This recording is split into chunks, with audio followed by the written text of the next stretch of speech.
যাত্রাপুর, যেখানে জীবন চলে তার নিজস্ব ছন্দে। বালুময় রাস্তার ধুলোমাখা পথে ছুটে চলে ঘোড়ার গাড়ি, আর সূর্যের আলোয় স্নিগ্ধ ব্রহ্মপুত্রের পারে শুরু হয় নৌকার কোলাহল। গ্রামের হাট থেকে রাস্তায় বাজার করা মানুষদের চঞ্চলতা আর নৌকায় ভেসে বাড়ি ফেরার গল্প যেন এক পল্লী জীবনের মায়াবী চিত্র।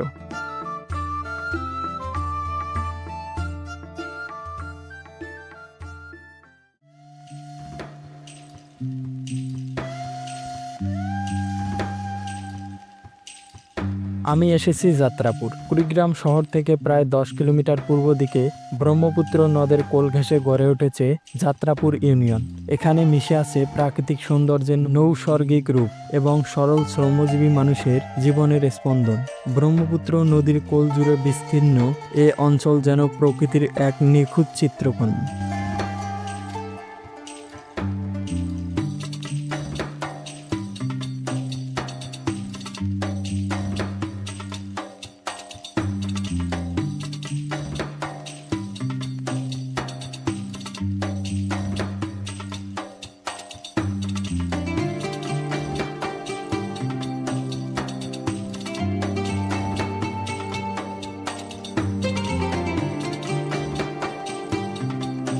আলতাফ হোসেন তার মেয়েকে নিয়ে হাটে এসেছেন নদীর ওপারের চর থেকে। তার মতো আরও শত শত লোক এসেছে বিভিন্ন চর থেকে।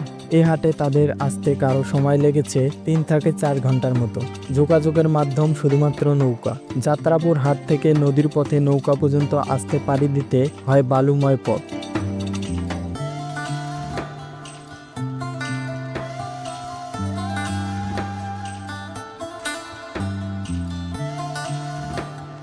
যেখানে ঘোড়ার গাড়ি ছাড়া আর কোনো গাড়ি চলে না। ঘাটে বাঁধা থাকে নৌকা। হাটের দিনে প্রায় 1.5 থেকে 2,000 নৌকা আসে এখানে। এখানকার চরগুলো ভাঙ্গন কবলিত আর অস্থায়ী হওয়ার কারণে যোগাযোগের একমাত্র বাহন নৌকা।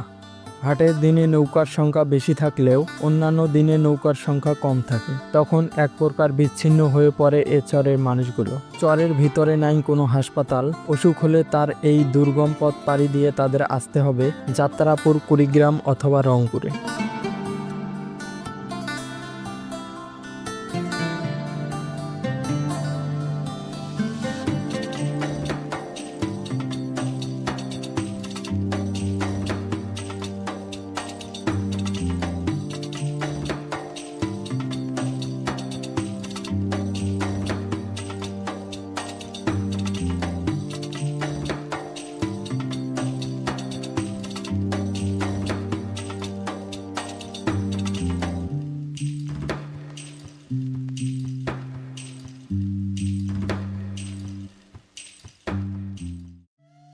নদীর পাড়ে অস্থায়ীভাবে গড়ে উঠেছে জমজমাট হাট। নদীর পানি বাড়ার সাথে সাথে এ হাটের জায়গাগুলো তলিয়ে যায় এবং হাটের জন্য তখন নদীর পাড়ে অবস্থান নিতে হয়। এখানে গুড়ের পাইকারি হাট বসেছে।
চরের হাট থেকে ফিরছে মানুষ, মাথায় হাতে আর কাঁধে নানান রকমের বাজারের সদাই। কেউ এনেছে শাকসবজি, কেউ মাছ, আবার কেউ গৃহস্থলীর দরকারি জিনিস।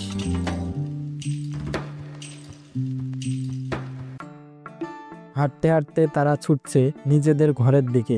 নদীর তীরে অস্থায়ী দোকান, চায়ের স্টল ও পানের দোকানে চলছে জমজমাট আড্ডা।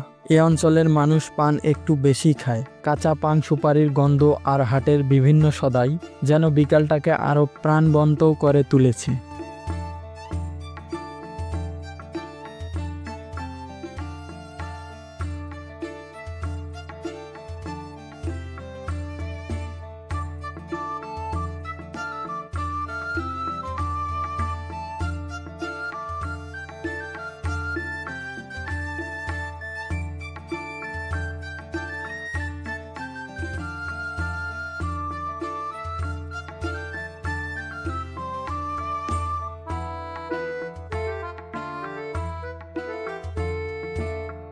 যাত্রাপুর হাটের বেশিরভাগ দোকানে অস্থায়ী এবং মৌসুমী। ঘাটে বসান পণ্যের পসরা। সপ্তাহে 2 দিন এখানে হাট বসে, শনিবার এবং মঙ্গলবার। এই 2 দিন থাকে মানুষ ও নৌকার ভিড়। চরাঞ্চলের গরু, ছাগল, মহিষ সহ গবাদি পশু এবং ধান, পাট, কাউন, চীনাবাদাম, ডাল, কলা সহ নানা কৃষি পণ্য নিয়ে চরের মানুষ আসেন যাত্রাপুর হাটে। কেনাবেচা শেষে দেশের বিভিন্ন অঞ্চলে চলে যায় এসব পণ্য। শুকনো মৌসুমে প্রায় 1.5-2 কিলোমিটার চর ভেঙে ধুলোয় মাখামাখি হয়ে ক্রেতা বিক্রেতার দল ছুটে যায় হাটে।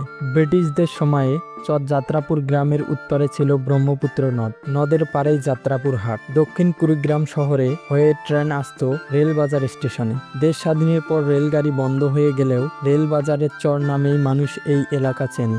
ঘাটের পাশেই ছিল বিশাল আকার বটগাছ। সেই গাছের গোড়ায় বসত গানের আসর। ব্রহ্মপুত্রের থাকায় এখন এসব শুধুই স্মৃতি। এখন বর্ষায় একেবারেই হাটের কিনারায় সরে আসে যাত্রাপুর ঘাট। চরের মানুষের আয়ের প্রধান উৎস নৌকা আর কৃষি। প্রতিহাটে পণ্য আর যাত্রী ভিড় বাড়ে ঘাটে। চর থেকে গরু, মহিষ, ছাগল, হাঁস, মুরগি সহ মালামাল নৌকায় আসে। নৌকায় আসা ভারী পণ্য বাজারে আনায় একমাত্র বাহন ঘোড়ার গাড়ি।